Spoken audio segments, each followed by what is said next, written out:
أعوذ بالله من الشيطان الرجيم. فآمن له لوط وقال إني مهاجر إلى ربي إنه هو العزيز الحكيم. وقال إني مهاجر إلى ربي إنه هو العزيز الحكيم. ووهبنا له إسحاق ويعقوب وجعلنا في ذريته النبوة والكتاب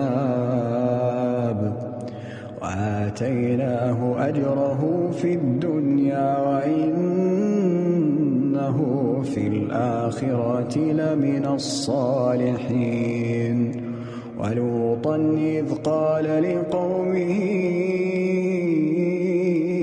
إنكم لتأتون الفاحشة ما سبقكم بها من أحد من العالمين. أئنكم لتأتون الرجال وتقطعون السبيل وتأتون في ناديكم المنكر. فما كان جواب قومه إلا أن قالوا ائتنا بعذاب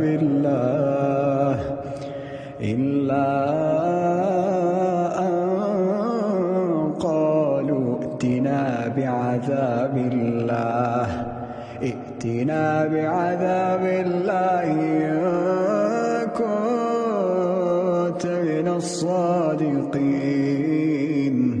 قال رب انصرني على القوم المفسدين.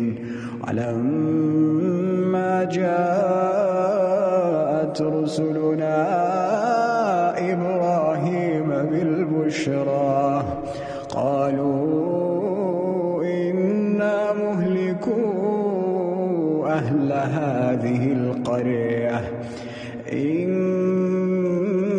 أهلها كانوا ظالمين. قال إن فيها لوطا قالوا نحن أعلم بمن فيها لننجينه وأهله إلا امرأته كانت من الغابرين. قال إن فيها لوطا قالوا نحن أعلم بمن فيها لننجينه وأهله إلا امرأته كانت من الغابرين. ولما أن جاءت رسلنا لوطا سيء بهم وضاق بهم ذرعا وقالوا لا تخف ولا تحزن إنا منجوك وأهلك إلا امرأتك كانت من الغابرين. إنا منزلون على أهل هذه القرية رجزا من السماء. إنا منزلون على أهل هذه القرية رجزا من السماء بما كانوا يفسقون. ولقد تركنا منها آية بينة لقوم يعقلون وإلى مدين أخاهم شعيبا فقال يا قوم اعبدوا الله وارجوا اليوم الآخر ولا تعثوا في الأرض مفسدين